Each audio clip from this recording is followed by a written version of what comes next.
Today, I'd like to talk to you a little bit about written feedback.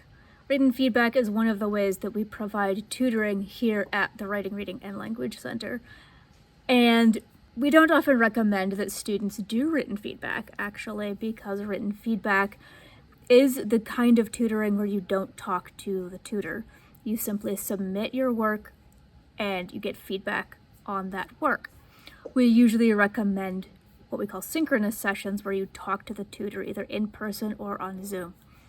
But written feedback can be great for students who cannot come to one of our synchronous sessions, students who are fairly confident in their writing abilities, or students who have maybe longer works and maybe don't feel like they need to talk to a tutor for some reason or another.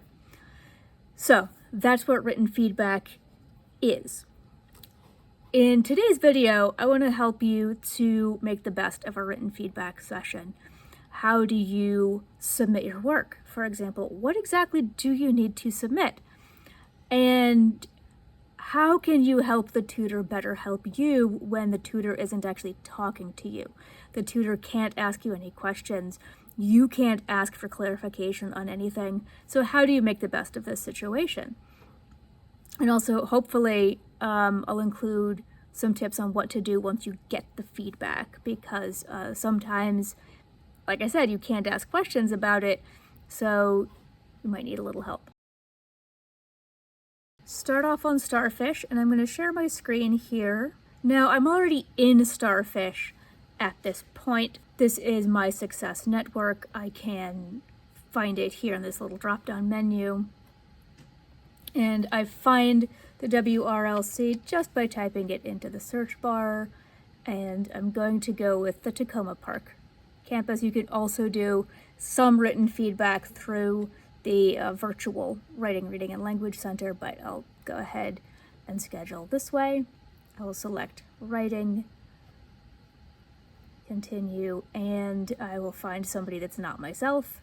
For this, I will pick Jeremy right there. Now this is for February. So this is a confirmation page, but I need to first select what kind of tutoring I want. Do I want Zoom? Do I want in-person? Do I want written feedback? I will select written feedback.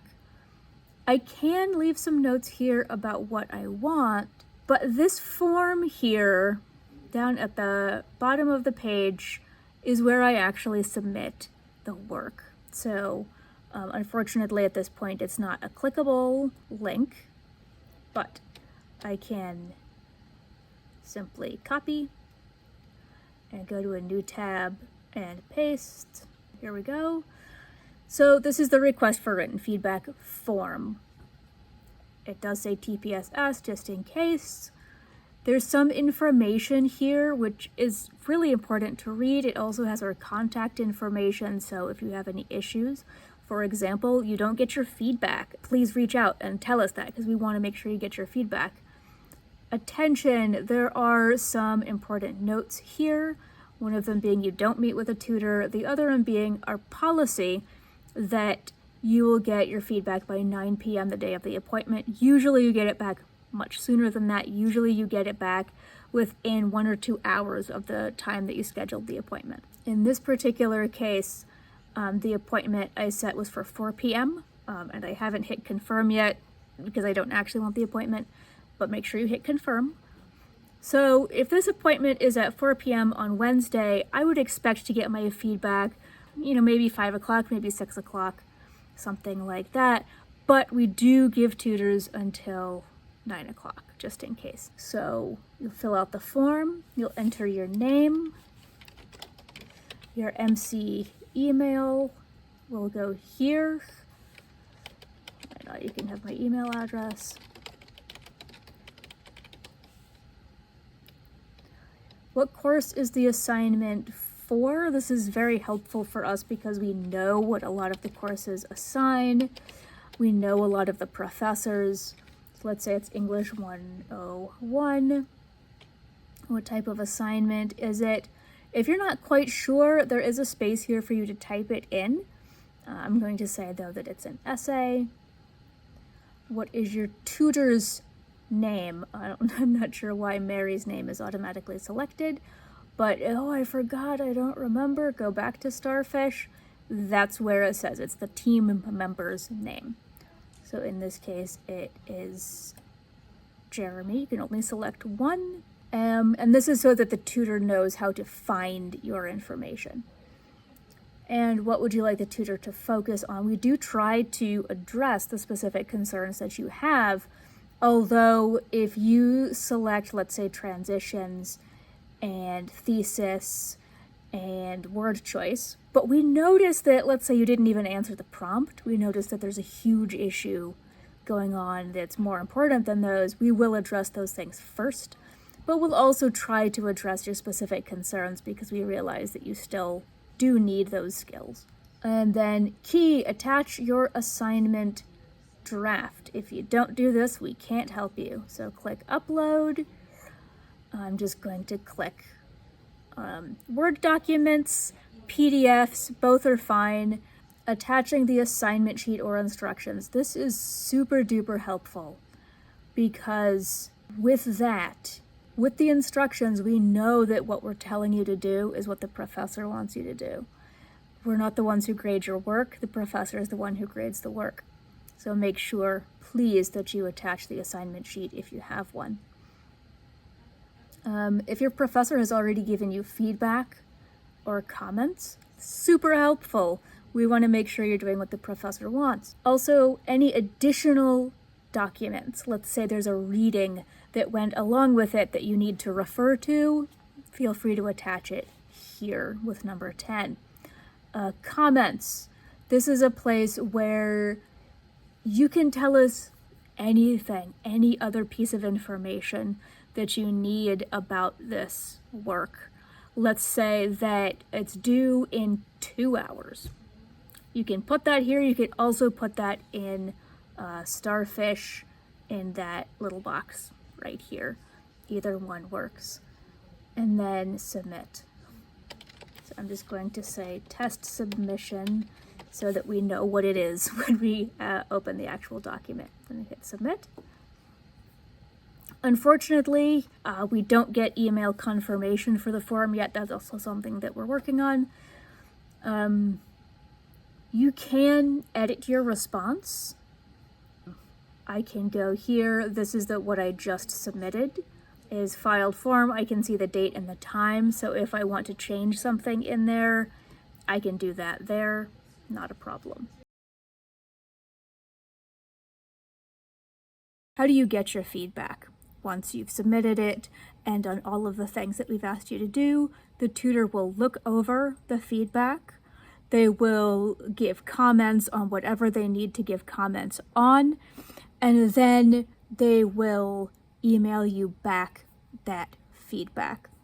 They'll send the feedback to your Montgomery College email. That should be the email that you put on the form. That's the one we're going to use. If for whatever reason that email doesn't work, we'll find your Montgomery College email in Starfish and email it that way. If you don't get the feedback, please reach out to us at that contact information that's in Starfish so that we can get you your feedback. Now, once you get the feedback, what do you do with it? So let's say you get the email and you've opened up the document. A lot of the times you're going to see here at the top of the page sort of a paragraph, maybe a list. Some tutors do this a little bit differently than others, but there should be some big picture feedback on the document or in the email that you got.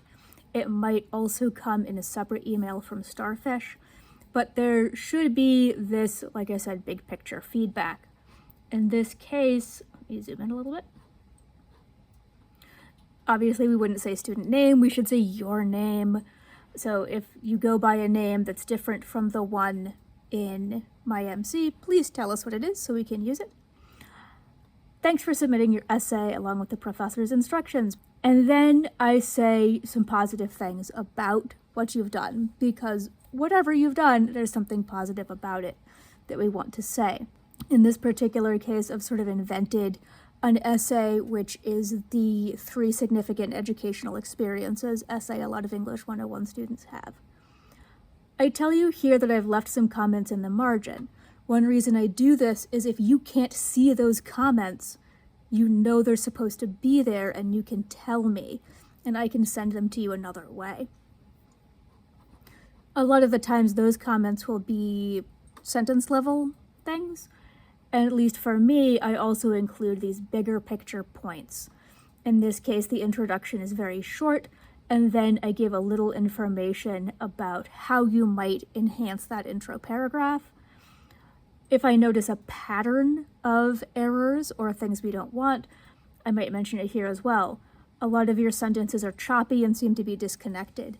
If it just happens once, I'll leave a comment in the margin, but if it's all over the place, I'll mention it here at the top of the page. This is also a place for me to mention any style or formatting issues that I see.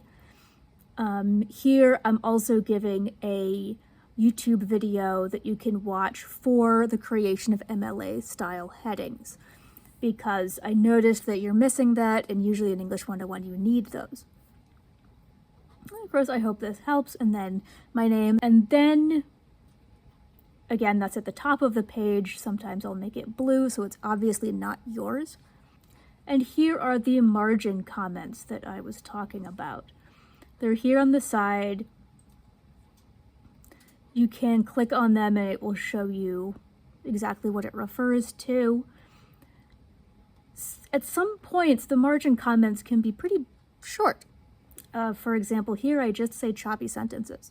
The reason why we don't always recommend written feedback is because sometimes students have questions about this that they didn't know they had in advance. So if I say choppy sentences, you don't have the opportunity to respond to me to ask, oh, what do you mean by that? Now, I do mention it up here at the top with the choppy sentences. Say, oh, I suggest you create longer sentences, multiple thoughts together in the same sentence. You can join sentences together. So that should help. Alternately, you can always reach out and ask us. For example, here I've said that you have a sentence fragment there. If you're not quite sure what a sentence fragment is, and I haven't explained it, you can reach out and ask, oh, you mentioned that you used a sentence fragment. But if you ask, for example, after your appointment window is over, I might not get back to you in a timely fashion because I'm helping other students. Again, it's why we really recommend Zoom or in-person sessions. But I really recommend also that you use Rules for Writers. If you're in English 101, then you have a copy of Rules for Writers. You can look into the back of the book. Where does it say sentence fragments? You can also always use everybody's best friend here, Google, what is a sentence fragment? ? And you can see all of these examples that tell you what that is. So use this opportunity to learn more than just what you're learning in class. So that is an example of what written feedback can look like.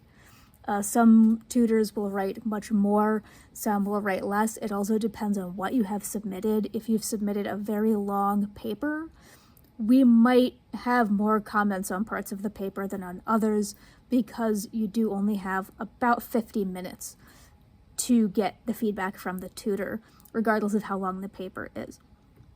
It may also depend on what class you're in, whether you've attached the instructions. If you don't attach the instructions, our feedback will look a little bit different because we don't know what you're supposed to be doing. So yeah, I hope that helps.